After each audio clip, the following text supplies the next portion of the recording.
Halo semuanya, balik lagi di Neo Historia. Nah, kali ini saya akan bahas tentang Indonesia di masa demokrasi liberal. Nah, oke, kita bakal bahas ini ya. Oke, kita mulai. Nah, apa sih demokrasi liberal itu? Nah, secara konstitusional, demokrasi liberal bisa diartikan sebagai hak individu dari kekuasaan pemerintah. Nah, di dalam demokrasi liberal, keputusan-keputusan mayoritas diberlakukan pada sebagian besar kebijakan pemerintah yang tunduk terhadap pembatasan-pembatasan agar keputusan pemerintah tidak melanggar kemerdekaan hak-hak individu seperti yang tercantum dalam konstitusi. Nah, ini adalah ciri-ciri dari demokrasi liberal. Yang pertama, urusan agama adalah urusan masing-masing. Lalu, mengutamakan kepentingan pribadi, mengutamakan hak asasi yang berkaitan dengan kebebasan, dan yang terakhir, keputusan yang diambil berdasarkan suara yang terbanyak nih teman-teman. Nah, demokrasi liberal di Indonesia. Setelah bubarnya Republik Indonesia Serikat pada tahun 1950, Republik Indonesia melaksanakan demokrasi parlementer. Nah, yang parlementer yang liberal dengan mencontoh sistem parlementer dari barat. Dan masa ini disebut juga masa demokrasi liberal. Indonesia terbagi menjadi 10 provinsi yang memiliki otonomi berdasarkan Undang-Undang Dasar Sementara tahun 1950 yang juga berlandaskan liberal. Nah, akibat pelaksanaan konstitusi itu, pemerintah Republik Indonesia dijalankan pada suatu Dewan Menteri atau Kabinet yang dipimpin oleh seorang Perdana Menteri dan bertanggung jawab kepada parlemen. Nah, di masa demokrasi liberal ini juga ditandai dengan tumbuh suburnya partai politik dan berlakunya kabinet parlementer, di mana pada masa itu Indonesia sebagai negara baru harus banyak belajar dari berbagai hal sehingga negara Indonesia akan menjadi semakin kuat. Nah, salah satunya dalam bidang ekonomi. Nah, tapi akibatnya karena sering terjadi perubahan kabinet, ini berdampak negatif terhadap kehidupan ekonomi di Indonesia nih teman-teman. Nah ini ya, kita lihat ada kabinet pada masa demokrasi liberal. Nah, dalam 9 tahun terdapat 7 kabinet. Jadi hampir ya setiap tahun ini ganti-ganti terus nih teman-teman.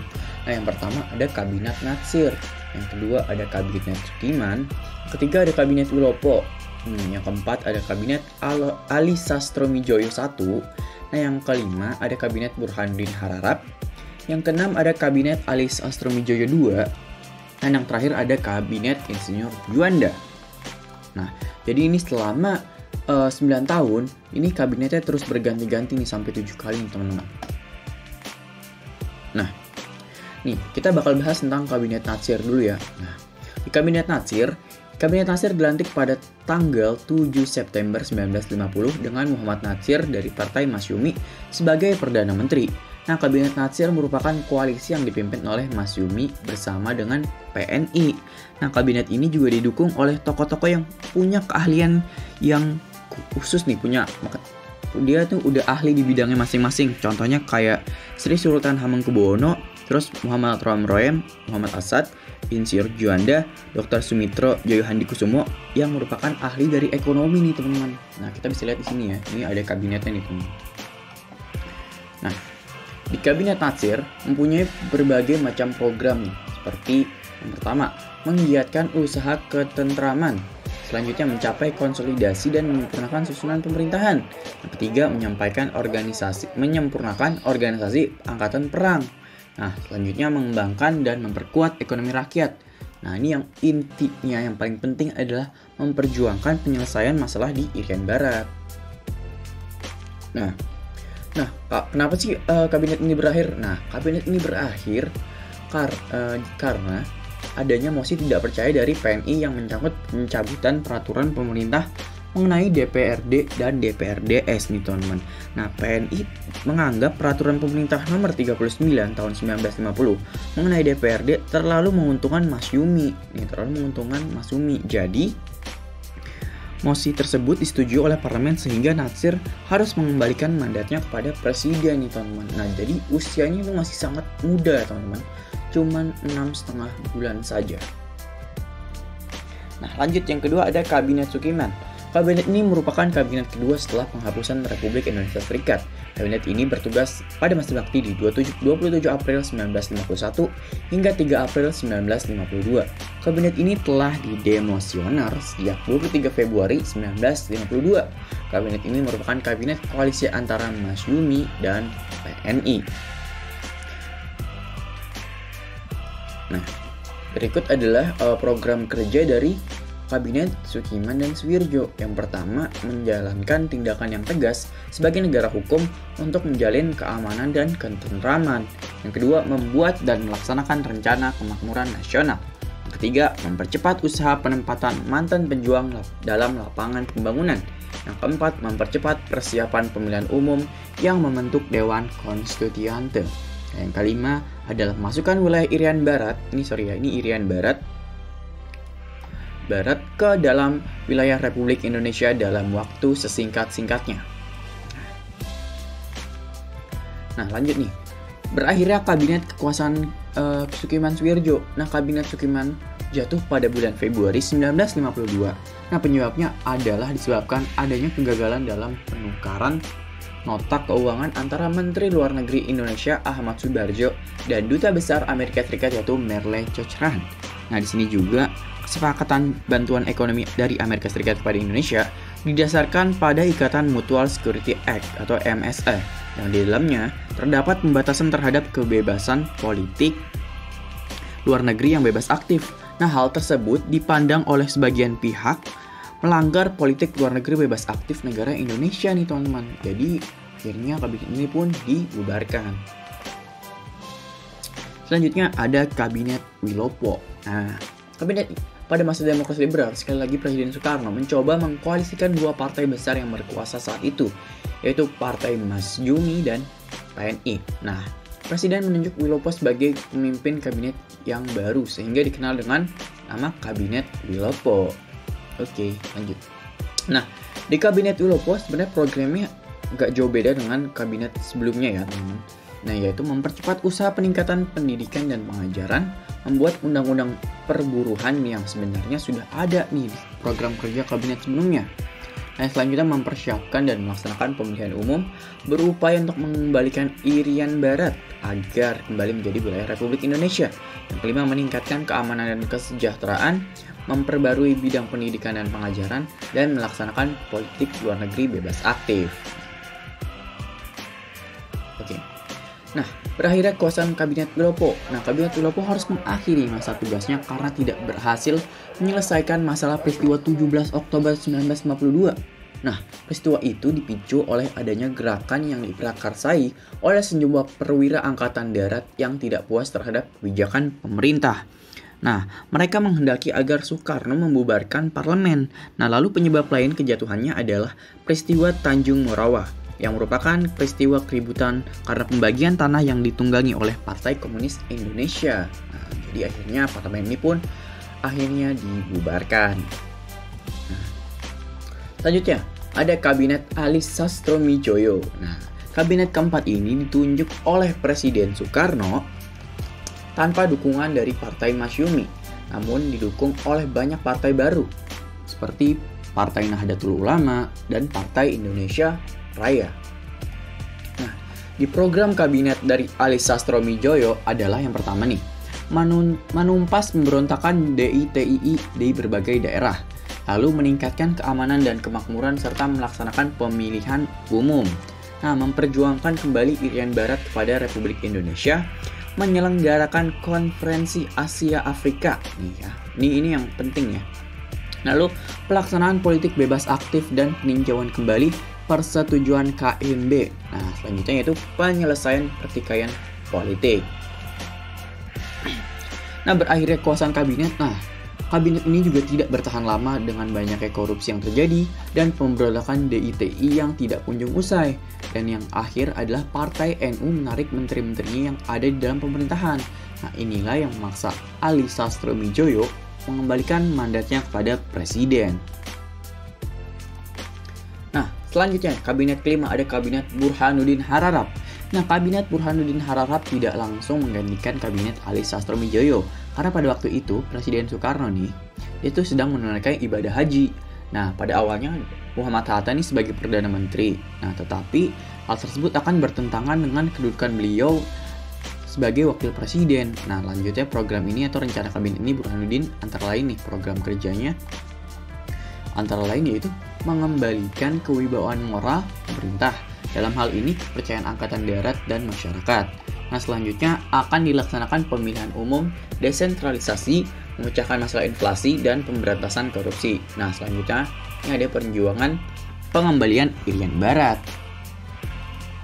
Nah, berakhirnya kekuasaan kabinet Burhanuddin ini setelah hasil pemungutan suara yang dilakukan dan pembagian kursi di DPR telah diumumkan, maka pada tanggal 2 Maret 1956, kabinet Burhanuddin harap mengundurkan diri dan menyerahkan mandatnya kepada presiden. Nah, dia nih emang sengaja mereka melakukan mengundurkan diri nih teman-teman. Karena emang sudah selesai, karena telah dilakukan pemilihan umum, jadi kabinetnya sudah diganti. Selanjutnya yang keenam ada kabinet Ali Sastrawidjoyo II. Nah, kenapa sih disebut kabinet Ali II? Nah, karena sebelumnya kan Pak Ali ini udah pernah menjabat sebagai Perdana Menteri. Nah, kabinet ini juga dibentuk berdasarkan keputusan Presiden nomor 65 tahun 1956. Nah, program unggulan dari kabinet Ali kedua yaitu yang pertama menyelesaikan pembatasan hasil KMB, yang kedua menyelesaikan masalah di Irian Barat, pembentukan Provinsi Irian Barat, menjalankan politik luar negeri bebas aktif, pembentukan daerah-daerah otonomi dan mempercepat terbentuknya anggota DPR, mengusahakan perbaikan kaum buruh dan pegawai, menyehatkan keseimbangan keuangan negara, dan mewujudkan perubahan ekonomi kolonial menjadi ekonomi nasional. Nah, ntar ini ada kebijakan ekonominya nih teman-teman, nanti kita bakal bahas. Nah, berakhirnya kekuasaan kabinet Ali Sastrawidjoyo II. Nah, kabinet Ali Sastrawidjoyo II ini dia udah membentuk provinsi nih, awalnya di Irian Barat yang beribu kota di Suasio, Maluku Utara. Nah, selain itu pada masa kabinet Ali II, Indonesia mulai berperan aktif dalam ikut melaksanakan ketertiban dunia dengan mengirimkan pasukan Garuda ke Mesir.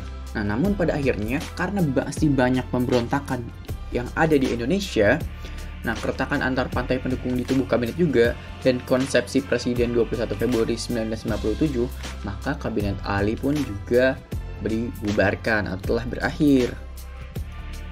Nah, selanjutnya nih kabinet terakhir, ada kabinet Juanda.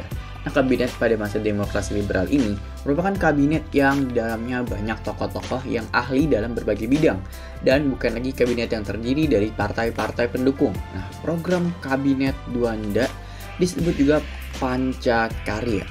Oke, yaitu apa nih? Pertama, membentuk Dewan Nasional untuk menampung segala aspirasi rakyat, menormalkan kondisi Republik Indonesia yang memburuk di segala bidang.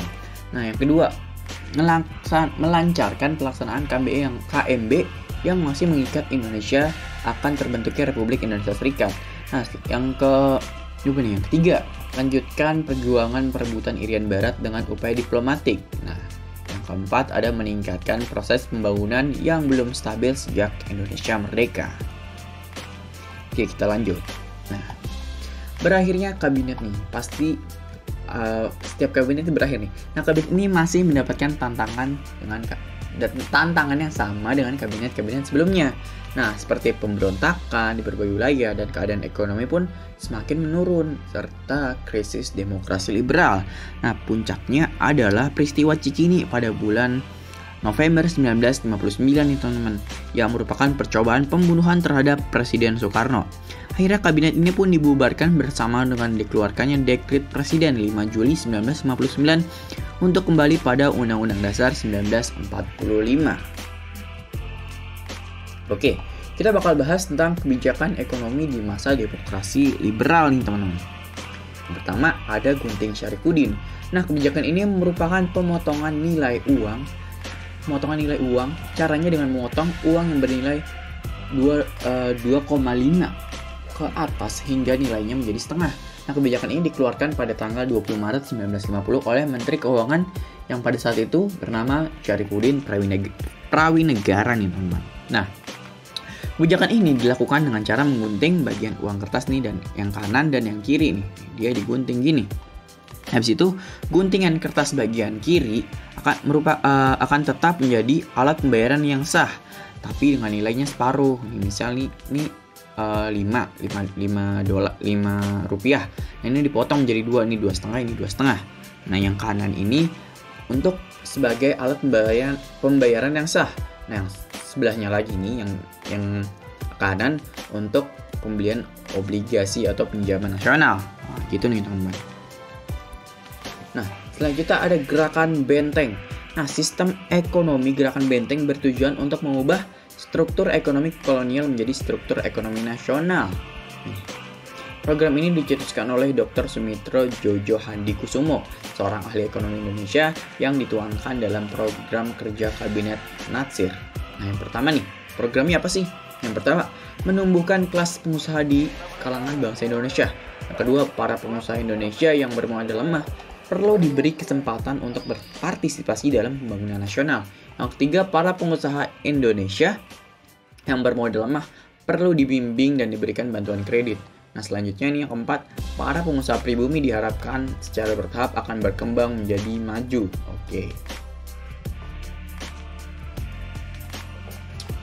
Lanjutnya nih, yang selanjutnya nih pokoknya deh. Ada ekonomi Alibaba. Nah, apa sih ekonomi Alibaba ini? Ekonomi Alibaba adalah kebijakan ekonomi Indonesia yang mengutamakan kaum pribumi daripada kaum yang lain nih teman-teman. Nah, program ini berisi pemberian kredit dan lisensi pemerintah untuk pengusaha swasta nasional pribumi agar dapat bersaing dengan pengusaha non-pribumi.